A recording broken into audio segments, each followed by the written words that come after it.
everyone. Good afternoon, good morning, good evening, whenever you're watching this video.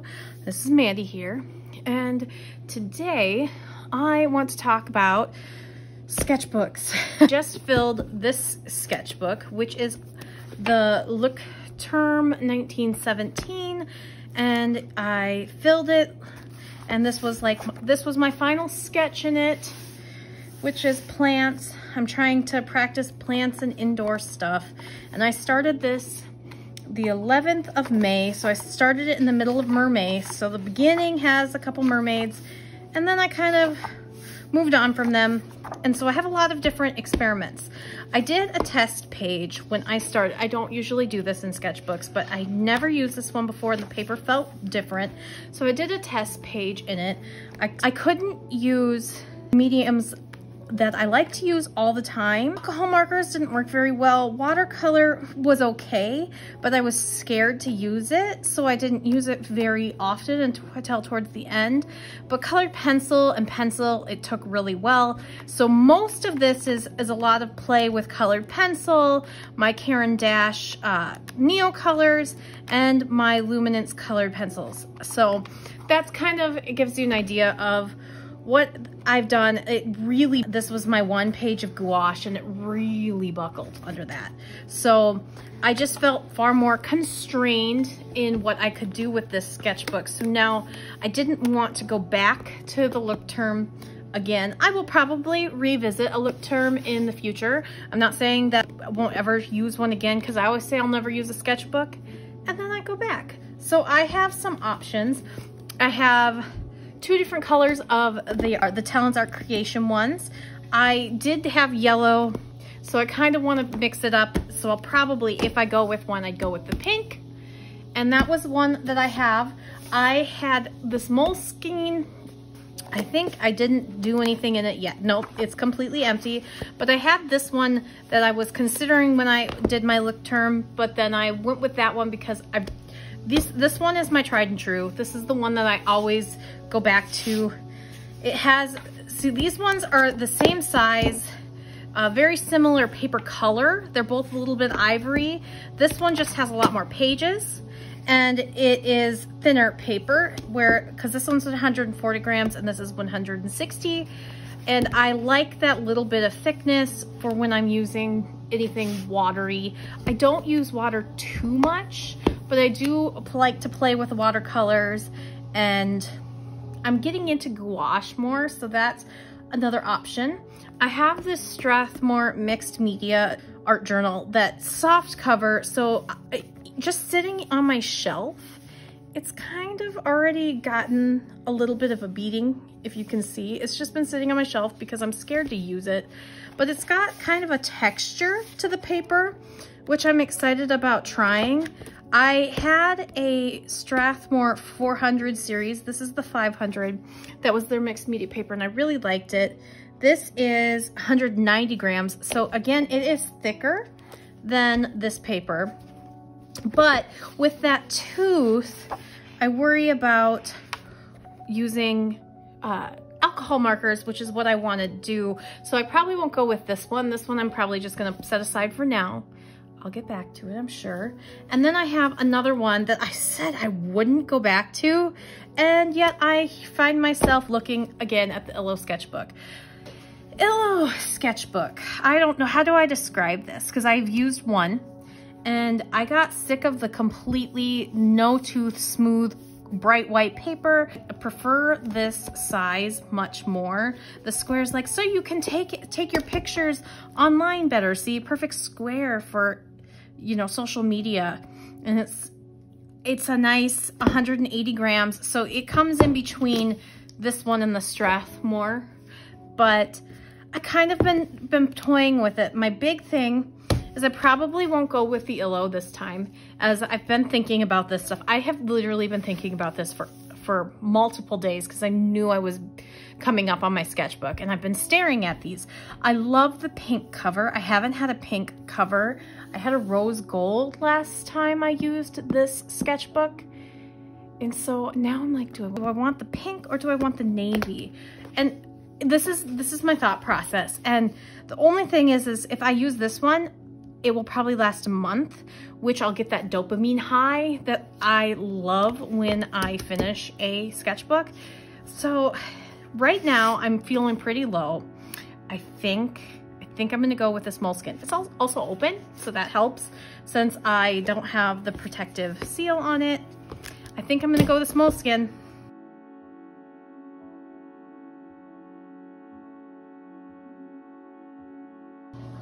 With every beginning of a sketchbook, I really like to do a kind of welcome page, quote unquote. And I've gotten a little bit more, what's the word? I've gotten a little bit more finessed or more detailed with these cover pages.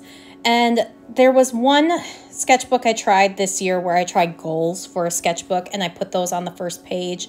And I tried to make the sketchbook for my current project, which is my children's book that I'm working on a pitch for that I can send to publishers and things. And so I kind of tried that with one of my first sketchbooks this year, and I found it actually blocked me to focus on one thing, because what I have discovered about my sketchbook is that it is a place for me to explore, but it's also a place for me that I can feel like I can go to relax. I can go to for therapeutic reasons. With mental illness, and I have multiple diagnoses of different neurodiverse mental illnesses, I need multiple things that make getting through the day easier. And my sketchbook is one of those places. And so I didn't realize that I was actually hindering myself in my creative process. And yeah, so I like to start out my sketchbook with something fun. And yes, I misspelled sketchbook. I didn't notice it until I was editing this film, and I feel silly, but my book is going to be funnier. Now I'll have a story about how I misspelled sketchbook in my sketchbook. And it's in permanent ink, waterproof, no big deal. But anyway, yeah, so I had discovered like my sketchbook just needs to be, sometimes it needs to be a place where I do studies, like landscape studies, animal studies, people studies, different kind of studies. And I had a couple sketchbooks where I was trying to like make them my studies sketchbooks, and I still use them, but I don't use them as often as I should or want. Like, I like having my like one little sketchbook that I can take with me. But yeah, so it's a place where I doodle. It's a place where I'm like, oh, I really like that drawing. And I try to always note when I'm sketching from like somebody else's Instagram picture, so I know that if I were to post it, I can reference, oh yeah, I just redrew this person's stuff. Because a sketchbook is a place where you can do that. A sketchbook is a place where you really get to explore and figure out your style. And I don't know, it's just one of those things that I have learned since doing the sketchbook process. So I started, I started sketchbooking, like taking serious and sketching every day, October of 2021. So really not even 2 years. It's been a year and a half, almost. It will be 2 years in October. But even then I wasn't doing it in the way that I was. I started in October of 2020 when I did my first Inktober, and I did all the days of Inktober and some of Map Graves' Drawloween, or I did vice versa. And so I was really getting into the habit of drawing every day. And then in November, I decided to continue that because I was like, oh, this is great. And so my focus for November, because I really wanted to try it, was watercolor.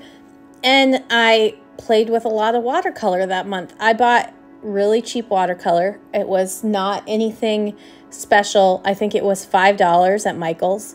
I'm not sure. But it was just something to dip my toes into getting into the practice. And so I finished a sketchbook in October or November, and I started another one, and I finished that one, and I was like, oh, okay. And then I found Simone Grunewald's book in there somewhere. It's called Sketch Every Day. Ha, funny in title, right? And I discovered that she had a Patreon, and so I joined her Patreon. I'm still a member of her Patreon. I highly recommend her Patreon. Simone is one of the sweetest people I have met in the art community, but she's also very, very, very skilled, and she has a lot of great resources, and her Discord is fantastic. And that's where I started sharing what I was doing, and I took it to heart that she said the way she improved was drawing every single day. And so I took that to heart. I was like, I'm going to do it. And it's been almost 2 years now, and I have drawn every day. And I wish I'll do a video about it. I will do a video about it at some point, and show where I started a couple years ago to where I am now. It's so different. I have improved so much in 2 years, and it's crazy. It's just absolutely insane to me, because when I was younger, I loved drawing and I wanted to be an animator, but art was so hard. And what I realized is because my process was not great. So what I would do when I was younger, and I'm sure other people, and this might work for other people, but other people can attest to this, I'm sure this is something that people have learned, is I would want a finished piece. So I would hone in and focus on that one thing, that one sketch. And so I have sketchbooks from when I'm young that aren't very full. They have one sketch per page, but it's like you can see all the eraser marks and all the focus that I did on one thing. And that is okay if you're meeting your final piece. But what I have found is that drawing things over and over and over and leaving them and not using the eraser as much. Like in this thing, I didn't use the eraser until I was erasing my lines, but it's just drawing every single day, that repetitive practice, drawing lines, drawing circles, drawing squares, like that stuff over and over, and taking courses and going through the process of learning what you like to draw and learning that kind of stuff. That is the stuff that has made me grow so much as an artist. And those are the things that I continuously express to my friends and family. And like what's really cool is that a lot of them have seen the journey and the growth that I've had as an artist over the past 2 years. I mean, I'm 35 years old, so I'm not young. And I thought, oh, I missed my part. Like I look back at some of the really big people in the industry, and I was following them when they were young, and they didn't have a following. They were doing the stuff that I was doing, and that was kind of where I and them pivoted, because I stayed in my small state of South Dakota, and they continued on their education. I didn't like my art program at my school.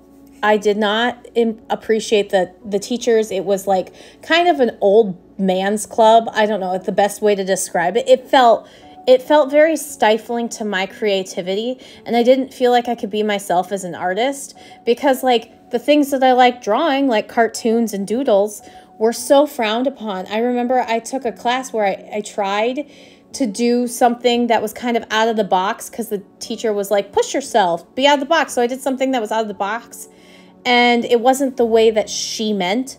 So therefore I got like a C or a D. I don't know. I remember though, I think it was a C in that class. And I remember it's like, this feels so stifling, that I ended up switching my degree over to English.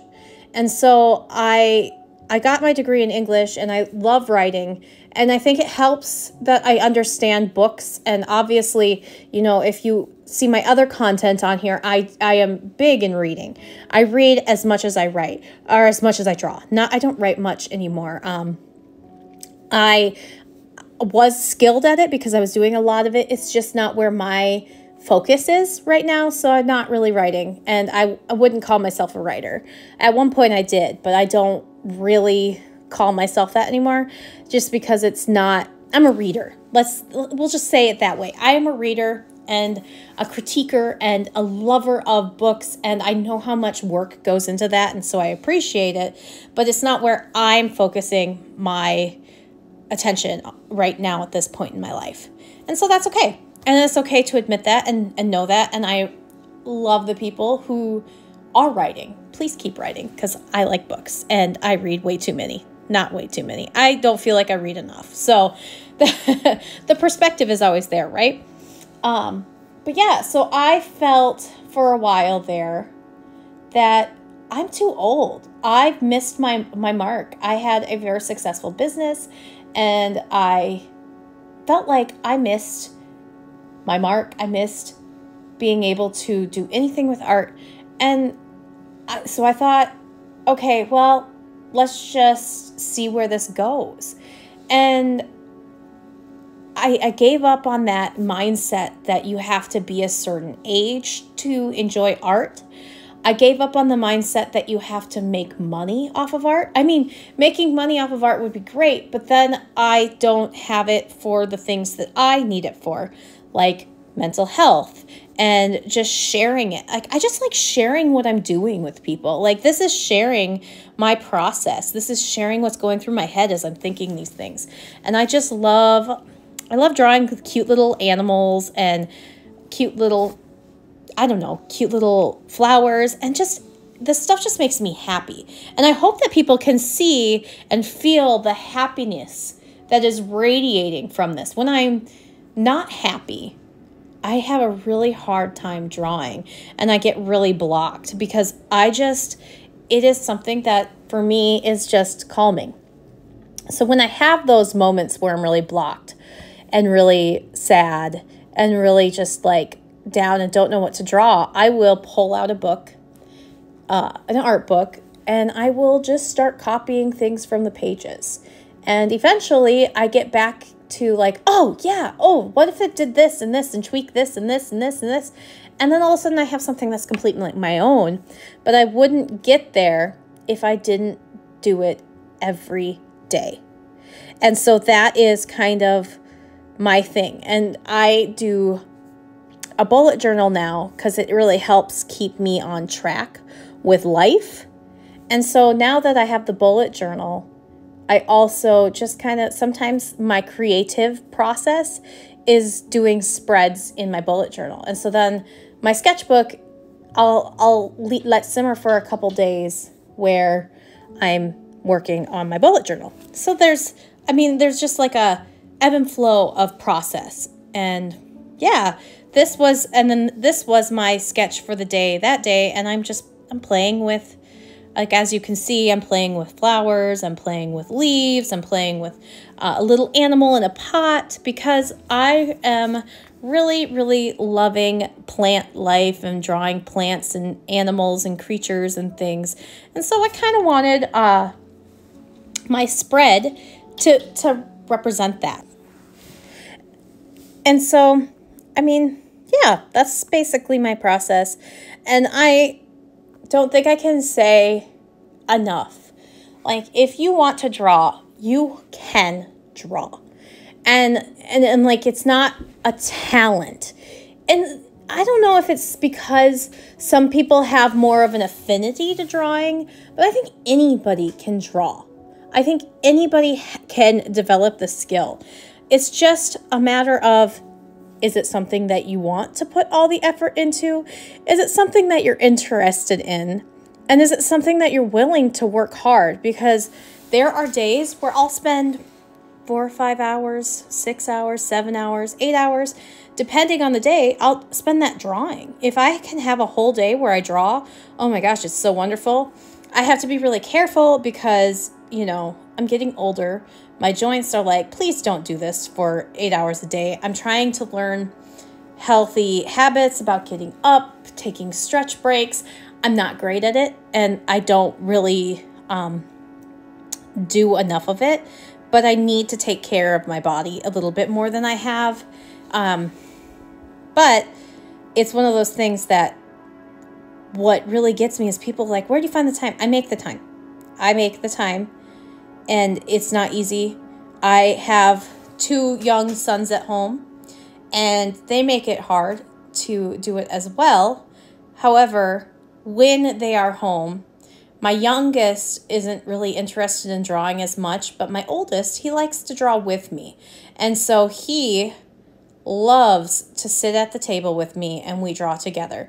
And so a lot of times I have to draw Godzilla and Tyrannosaurus Rex and whatever he's interested in. But it's still a skill. And so my themes and things that I've drawn have definitely changed over the years. I used to be so obsessed with like people and that kind of stuff.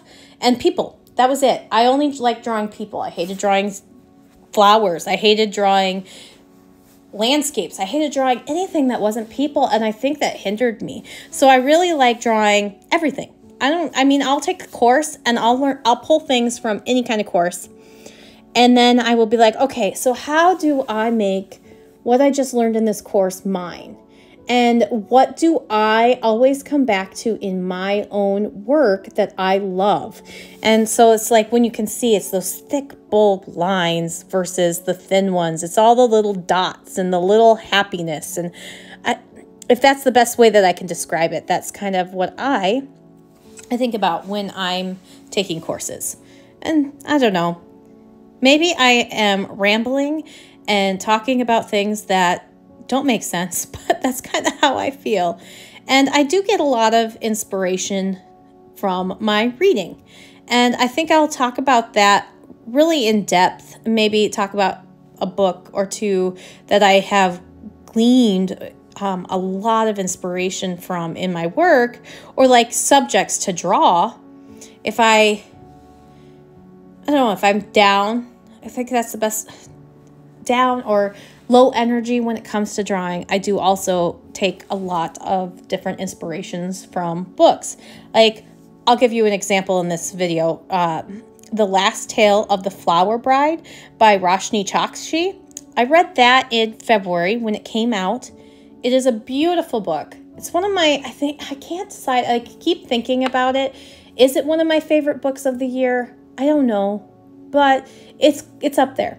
But this one was about a mythology kind of story, and I have the name written down in one of my sketchbooks because it was in my sketchbook, but I can't remember the name of the story. But it was basically a woman is in love with her son so much that she doesn't want him to get married to anyone, so she makes her son a wife out of flowers, out of marigolds, and then his wife ends up being unfaithful to him, and then she turns into an owl and flies away, or something like that. And I drew marigolds. I looked up marigolds because I didn't know what they looked like. So I looked up marigolds and I started drawing marigolds, and I started drawing owls, and I started looking into this myth. And so I was educating myself on some sort of, I think it was Norse mythology. I'm not positive, so don't quote me on that because it's been a while. I have it written down, I promise. But that really shaped me for a little bit. And so I pull things from my reading a lot, and I will sit and highlight, oh, I want to draw that scene. And it's something that I am wanting to do more and more of in my work, because I know it's like I want to finish my children's illustrated book, but it's like, okay, so how would I illustrate this scene?